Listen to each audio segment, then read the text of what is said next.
ఇక్కడ నాకు తెలుగుదేశం వాళ్ళతో ఏ ప్రాబ్లం లేదు. వడమాలపేటలో మురళీధర్ రెడ్డి వైఎస్ఆర్సీపీలో గెలిచిన జెడ్పీటీసు ఈరోజు దేనికి కమిట్ అయ్యాడో దేవుడికే తెలియాలి. టీడీపీకి వెళ్ళాడు. టీడీపీ నాయకులు కూడా ఎక్కడ లేరు. ఆయన తిరుగుతున్నాడు. ఆయన చెంచాలంతా లోపల ఏజెంట్లుగా ఉండి గొడవలు సృష్టించాలని చూస్తున్నారు. ఇక నగిరిలో కేజే కుమార్ వాళ్ళు ఎయిర్పోర్ట్లో ఏమో జగన్ గారిని కలుస్తారు, ఆశీర్వాదాలు తీసుకుంటారు. ఇక్కడేమో తెలుగుదేశం పార్టీకి ఓటేయండి అని ఇక్కడ అన్ని ఇండ్లకి వెళ్లారు. మీరు ఎక్కడైనా ఎంక్వైరీ చేయండి.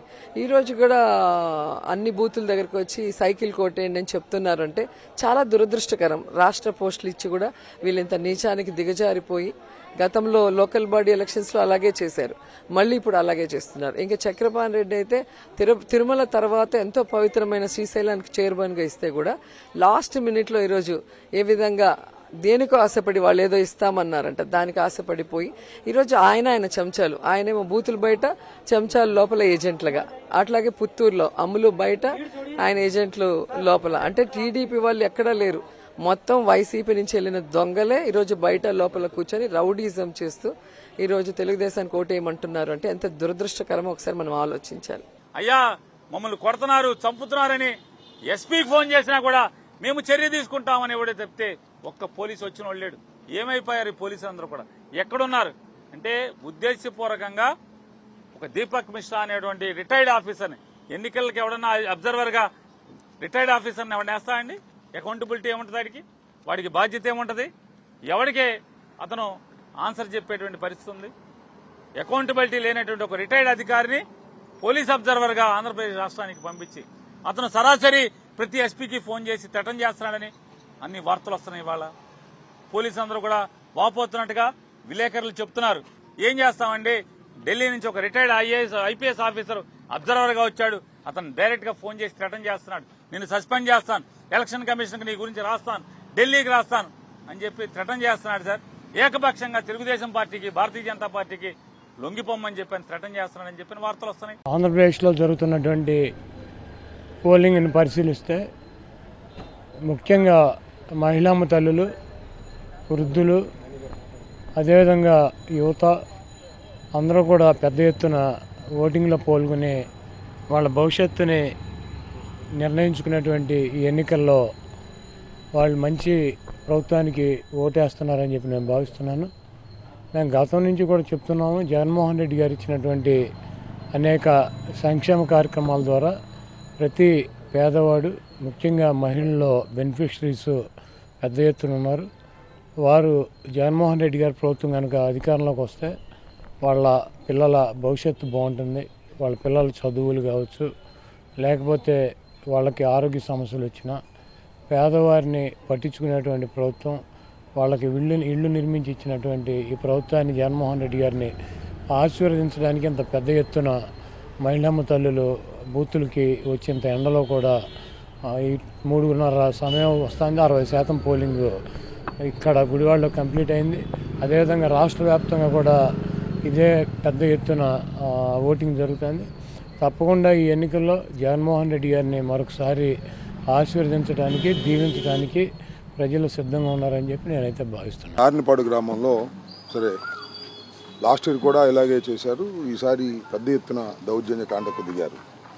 ముఖ్యంగా మా చీఫ్ ఎలక్షన్ ఏజెంట్ మా అల్లుడు అక్కడ ఆ బూత్ నెంబర్ ఎంత 256 బూత్లో మా ఏజెంట్స్ని బయటకు లాగేస్తే మా చీఫ్ ఎలక్షన్ ఏజెంట్ వెళ్ళి అక్కడ వాళ్ళని లోపల పెట్టే ప్రయత్నం చేస్తే కారు చూశారు కదా, కారు అద్దాలన్నీ పగలగొట్టి గందరగోళం చేసినటువంటి పరిస్థితి. దీని మీద తక్షణమే రిపోర్ట్ ఇస్తున్నాం. దీని మీద యాక్షన్ తీసుకోవాల్సిందిగా కూడా కోరుతున్నాం. అదేవిధంగా తొండపిలో కూడా మరి మా కార్యకర్తల మీద దౌర్జన్యం చేసే కార్యక్రమం చేస్తున్నారు. ఇప్పుడే సమాచారం అందింది. దీని మీద తక్షణమే యాక్షన్ తీసుకోవాల్సిందిగా ఎస్పీ గారికి కూడా నేను చెప్పాను. పోలీస్ కూడా మేము వాళ్ళని అలర్ట్ చేసి యాక్షన్ తీసుకోవాల్సిందిగా చెప్పడం జరిగింది. ప్రజల కోసం నిలబడిన వాళ్ళ కోసం ఎలా ప్రజలు కూడా నిలబడతారనేది ఒక పక్క కనపడుతుంటే, మరో పక్క దారుణమైన విషయం ఏమంటే ఇప్పటికే ప్రచారం దగ్గర నుంచే నిస్పృహలో కొట్టుకుపోతున్న తెలుగుదేశం పార్టీ పోలింగ్ రోజు వచ్చేసరికి దాని డెస్పరేషన్, ఆ నిస్పృహ, ఆ నైరాశ్యం ఎంత పరాకాష్ఠకు పోయినాయో, ఏ రకంగా తట్టుకోలేక రెచ్చిపోయాడు. టీడీపీ కార్యకర్తలు అనబడే గూండాలు కానీ లేదా వాళ్ళకు అనుకూలంగా ఈరోజు పొత్తు వల్లనో దాని వల్ల పోలీస్ అధికారులు కానీ లేదా ఎన్నికల కమిషన్ అబ్జర్వర్ల పేరిట ఇక్కడికి వచ్చిన వాళ్ళు కానీ మనం ఈరోజు జరిగినంత ఏకపక్షంగా వాళ్ళ వైపు నుంచి జరిగిన దాడులు హింసాకాండ రుజువు చేస్తుంది. ఆ డెస్పరేషన్ కనిపిస్తుంది అందులో. దాంతో నుంచి వచ్చి ఎట్లాగైనా సరే ఏదో ఒక రంగ పోలింగ్ని అడ్డుకోవాలనే దుస్సాహసం కూడా వాళ్ళ వైపు నుంచి కనపడుతోంది. దురదృష్టకరం ఏంటంటే ఇక్కడికి వచ్చిన అబ్జర్వర్ల పేరిట ముఖ్యంగా మాచర్ల పల్నాడు జిల్లా మీద అయితే ఆల్మోస్ట్ ఒక ఇనుప తెర చుట్టూ చేసినట్టే బందికానాలో చేసినట్టే చేశారు. నిన్న మొన్నటి నుంచి మొదలైంది, ఈరోజు పరాకాష్ఠకు చేరింది.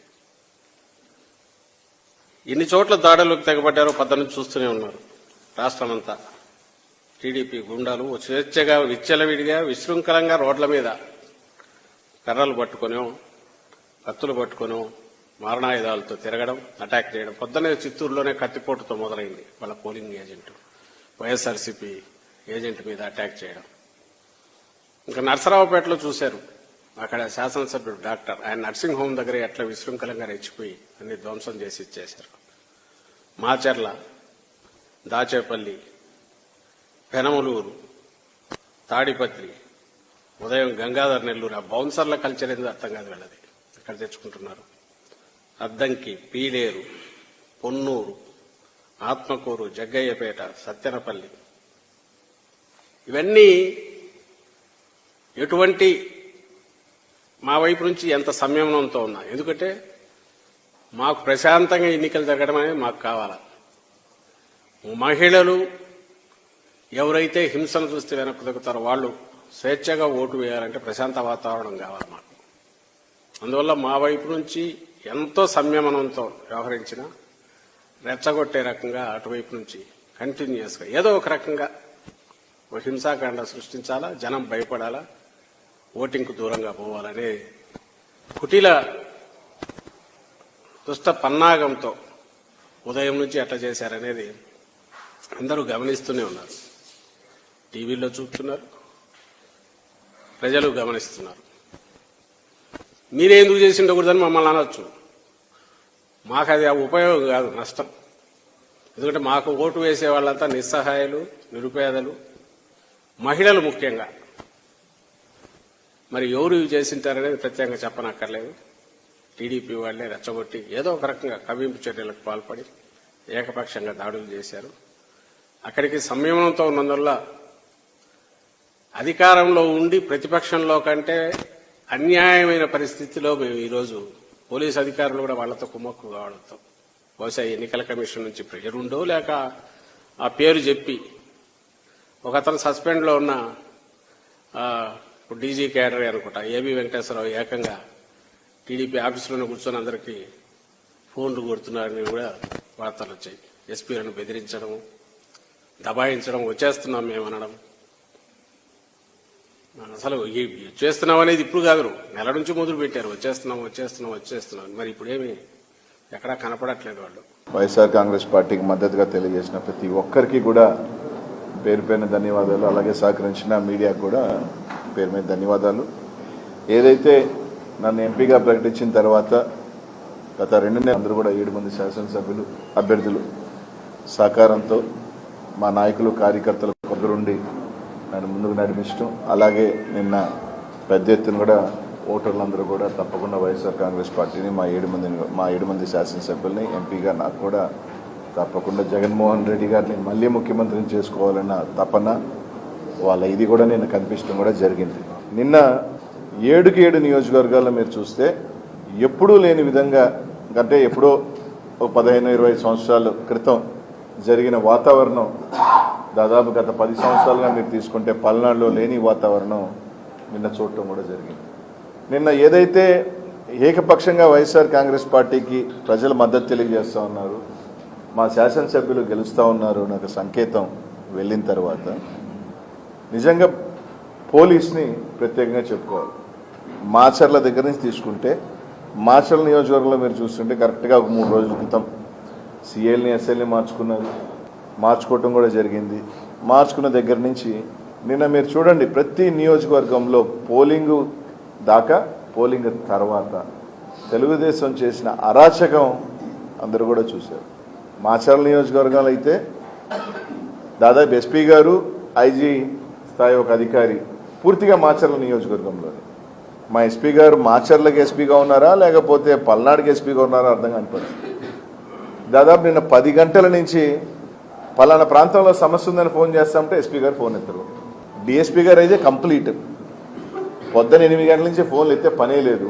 కలెక్టర్ గారు అప్పుడప్పుడు ఫోన్లు ఎత్తడం ఆరాగురా స్పందించడం జరిగింది. ఈరోజు బాగా మీరు గమనిస్తే ఏదైతే తెలుగుదేశం పార్టీ గట్టిగా ఉన్న ప్రాంతాలలో అంతా అసలు పోలీసే లేదు. 3000 ఓట్లు ఉన్న దగ్గర ఒక్క police single men. YSR Congress party గట్టిగా ఉన్న దగ్గరలా తీసుకుంటే ఒక బెటాలియన్ ఓట్లేయనీయకుండా తెలుగుదేశం పార్టీ వాళ్ళు రచ్చ చేస్తూ ఉంటే చెదరగొట్టే ప్రయత్నం. అక్కడ మాత్రం యథేచ్ఛగా మీరు ఓట్లు వేసుకోండి, ఫోన్ చేసి చెప్తే సార్ పంపిస్తాం సార్, మెన్ లేదు, ఫోన్లు ఎత్తే పనే లేదు. తెలుగుదేశం పార్టీ ఒకవేళ అధికారంలోకి వస్తే ఏ విధంగా ఉండబోతుందో అనేది కానీ ఒక సంకేతాల్లాగా ఇచ్చారు. అది వచ్చేది లేదు, పెట్టేది లేదు. తిరిగి వైఎస్ఆర్ కాంగ్రెస్ పార్టీ జగన్మోహన్ ముఖ్యమంత్రి అవుతున్నారు. మేము అధికారంలోకి రావట్లేదు అన్న అక్కస్సు. అదే నిన్న 100 ఊర్లున్న మాచర్లో తీసుకుంటే 2 గ్రామాలలో పూర్తిగా డిఎస్పీ పొద్దునే సాయంకాలం దాకా 2 డిఎస్పీలు వేశారు 2 గ్రామాలు. అదే ఒక మండలానికి సంబంధించి కనీసం ఒక ఎస్ఐ స్థాయి అధికారి కూడా తిరిగే పరిస్థితులు లేవు. ఎక్కడైనా ఒక మండలాన్ని డిఎస్పీని పెట్టి పర్యవేక్షణ చేస్తారు. కానీ ఒక 2 గ్రామాలు, సరే ఆ గ్రామాలు దూరమా 2 కిలోమీటర్ల దూరంలో ఉన్న 2 గ్రామాలలో గొడవలు కూడా లేవు. ఆ గ్రామాలలో అక్కడ మాత్రం కంప్లీట్గా 2 డిఎస్పీలు పెట్టారు. మండలాలకు సంబంధించి మీరు తీసుకుంటే కనీసం ఒక మనిషి లేరు.